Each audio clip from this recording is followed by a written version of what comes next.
YouTube, what's good? So unfortunately, my fucking barber, he had like ACL surgery or something like that. So my whole shit is a little bit scruffy. My hair is a little bit fucked up, but it'll get fixed. I mean, to be honest, I'm just thinking of shaving this shit off. But when he like trims it up and makes it look good, I know it's not coming in fully yet, but like it does look pretty good when it's lined up properly. But fuck. Thing is like I don't want to go to somebody else. Like I might just fucking wait this shit out, see what happens. The longest I think I ever went without cutting it, it's kind of crazy. Like I remember I went like 2.5 years. I've always had my hair short. I wanted to see what the fuck it looked like, and it was really fucking long. And honestly, it was kind of crazy. It was like a more curlier version of fucking Sam Sulik's hair. It was fucked. I don't know. And then I cut my hair, and then he fucking cut his hair, and I was like, damn, bro, like I can't do anything fucking original out here. But yeah, it'll get fucking cleaned up. Don't worry, this shit's going soon.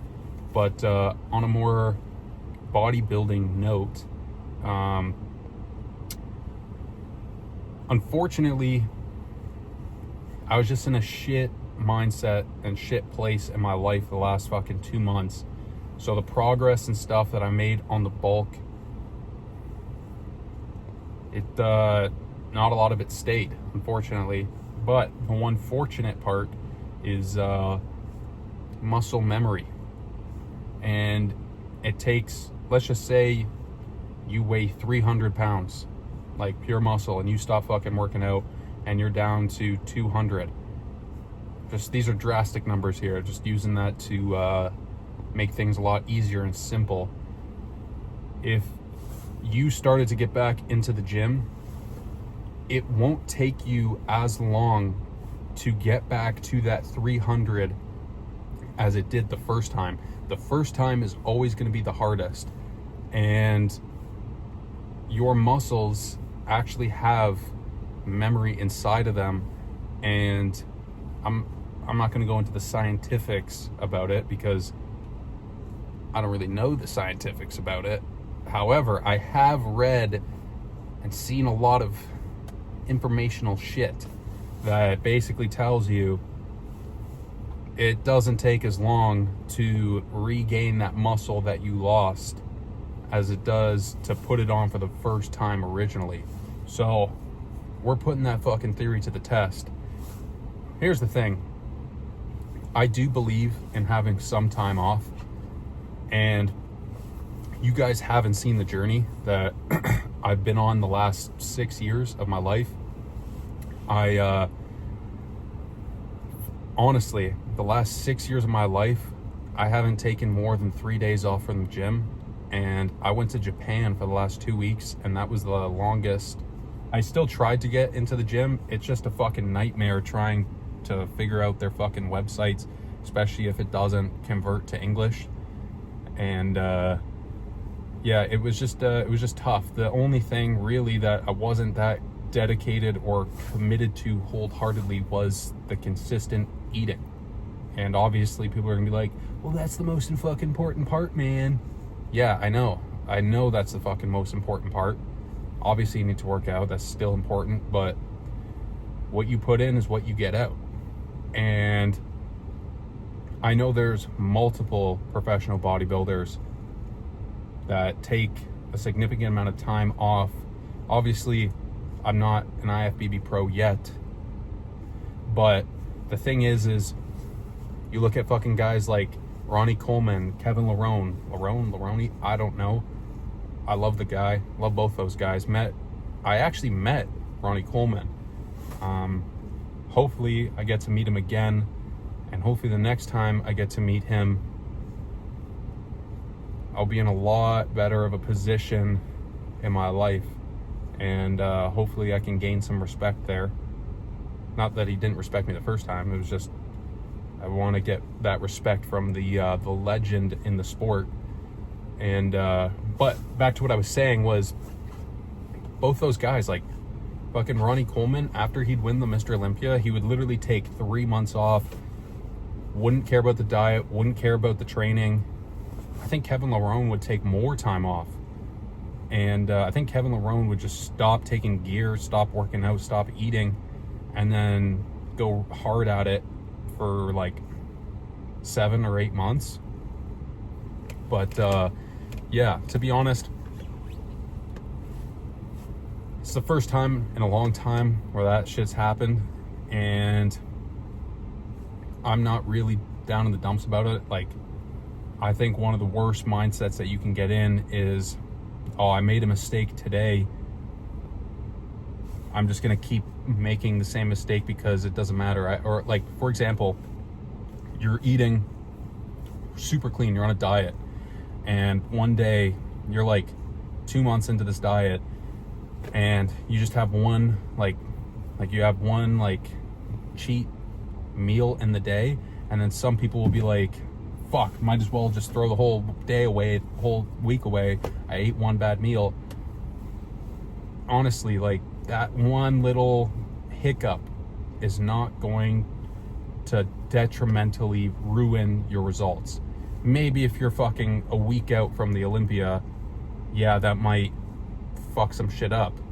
But if you're just a regular guy, girl, whatever, and you have one little mistake, it's just one little mistake, guys.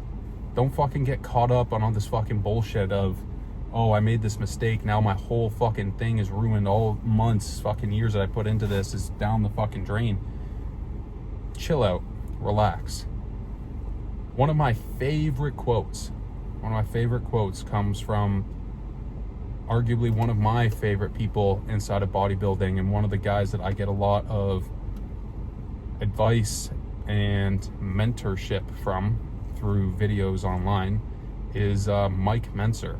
I think that guy was one of the GOATs.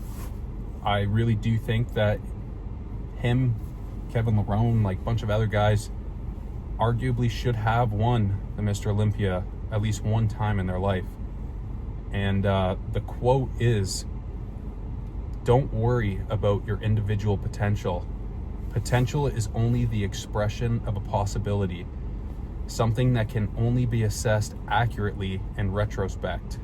In other words, you'll never know how good you might have become unless you try.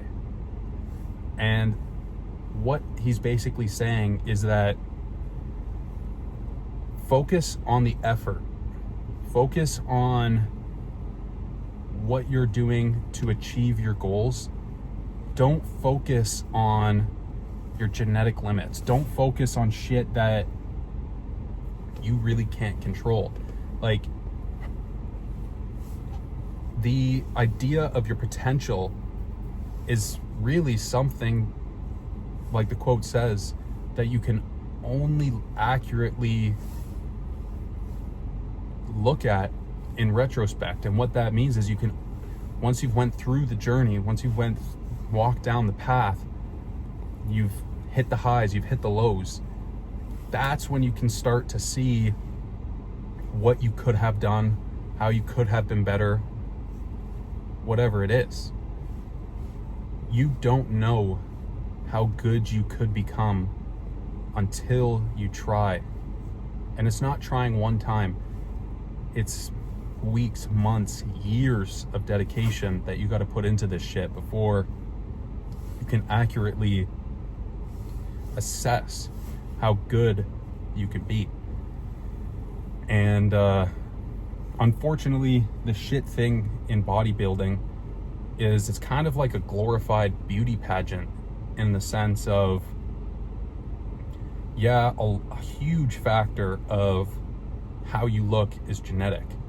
Like, a lot of the times you can't determine where your muscles insert on your bones. You can't determine the shape of your muscles. You can't determine all that stuff. What you can do is you can put forth the effort to see the expression of your work. And what I mean by work is the effort that you've put into your body. And the thing is unfortunately, genetics play a huge role. We all know that. However, a lot of people use that fucking genetics card as a get out of jail free card and just fucking use that as the biggest excuse ever. I understand not everybody can be Mr. Olympia. I'm sorry, that's the honest truth. However, you still can be the best version of yourself. And by worrying about your potential based off of your genetic limit and not striving to achieve the best version of yourself, you're doing yourself, your family, the people that have sacrificed so much for you, the people that love and believe in you, you're just fucking throwing that shit away. And it's not respectful or the appropriate manner to go about your life. You need to respect yourself first and foremost. And how you do that is by following through on your word, by staying consistent, dedicated, and always trying to achieve more. So never let a little road bump, hiccup, or whatever it is in your life completely steer you off the path. And I've got to be a person that practices what I preach, and I'm trying to do that right now with showing you guys that shit can go on in your life that could totally throw you down into a different direction, but you got to be the person that can bounce back from that shit and take all that bad stuff and make it good. So with that being said, we're hitting fucking back and buys today. It's gonna be a good fucking workout. It's gonna be a good fucking lift. Excited to get going, fucking get that pump. It's always good. All right, catch you guys in there.